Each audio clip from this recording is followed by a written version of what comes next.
When you grow old and the people you gave your whole life to, your children, begin to ignore you, dismiss your words, or worse, treat you as if you've become irrelevant, I want you to listen very carefully. This moment, right now, might be the most important moment of your life. Because how you respond, not react, but respond will define not just your dignity, but your legacy. Now imagine this. You're sitting in your quiet home. The clock ticks louder than it ever has. The silence, it feels like a verdict. You raised your children, didn't you? You sacrificed when no one noticed, worked through illness, through exhaustion, through grief. You provided, you gave advice when they were confused. You stayed up at night, waiting for them to come home. You loved them more than you loved yourself. And now you send a message, and there's no reply. You call, and it goes to voicemail. They visit, perhaps, but only out of obligation. They're distracted, impatient, and your words seem to pass through them like wind through leaves. It hurts, doesn't it? Of course it does. And you're not alone. Thousands, maybe millions of elderly parents around the world feel the same growing weight. A sense of being forgotten, discarded. That's the word, isn't it? Discarded, like a tool that's no longer useful. As if your worth was tied only to your function, your income, your authority. And now that those things have diminished, you've been moved to the background like an old photograph no one dusts anymore. But let me tell you something.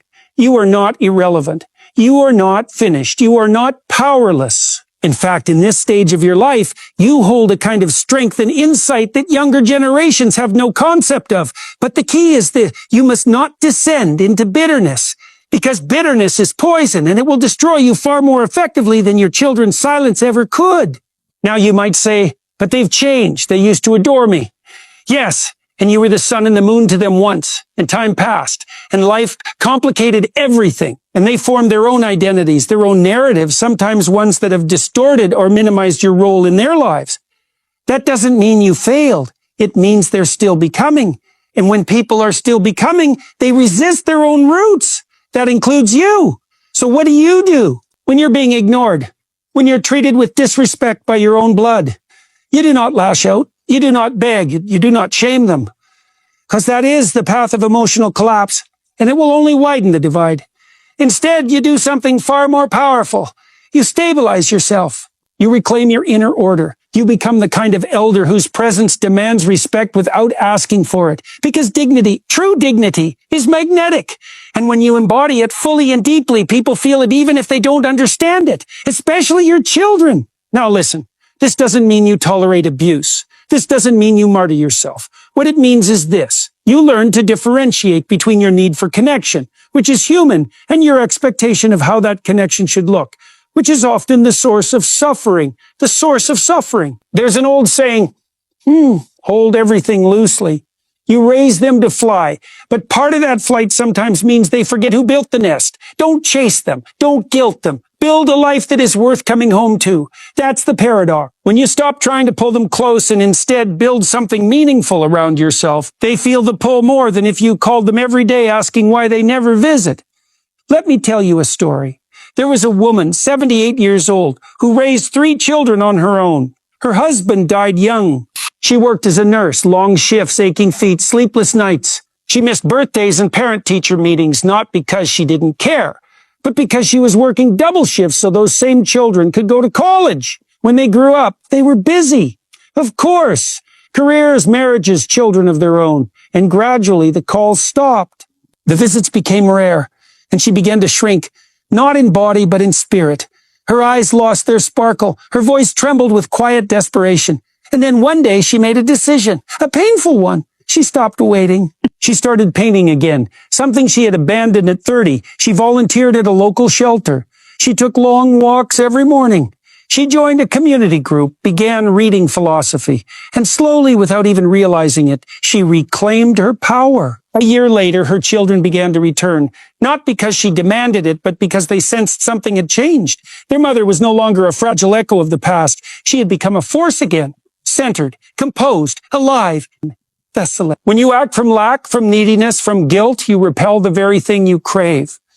But when you ground yourself in purpose, deep, mature, resilient purpose, you become someone others want to be around. Even your children, especially your children. But you must do the work. You must mourn the dream of what you thought your relationship with them would look like. And then you must rebuild, not for them, but for you. Because here's the truth no one tells you. Parenthood doesn't end when your child turns 18.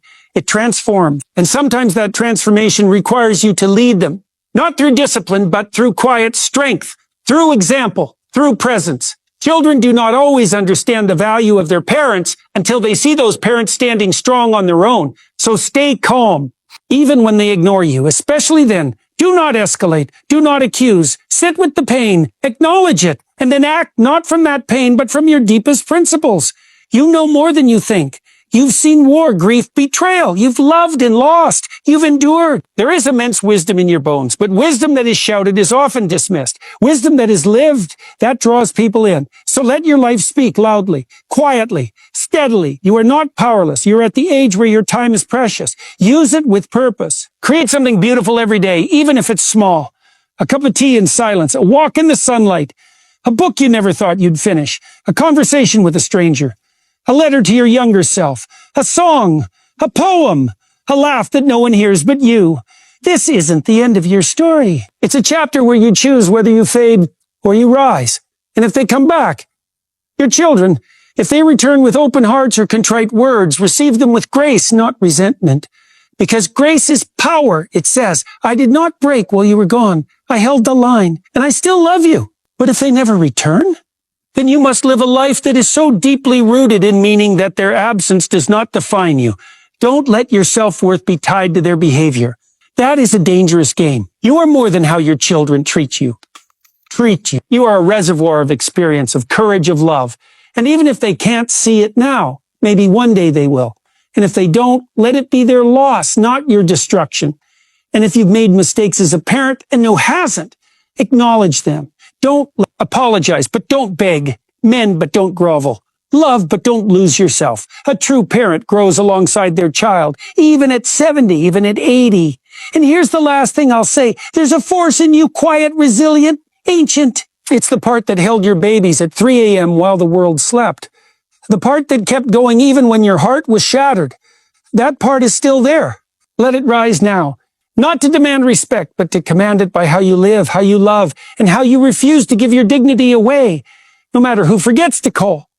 So stay calm and build the life that will make them wonder why they ever looked away. Because when you walk in truth, in strength, and in grace, eventually the world turns to listen, including your children. Let them see what greatness looks like when it's quiet. Let them remember, not because you reminded them, but because they couldn't forget.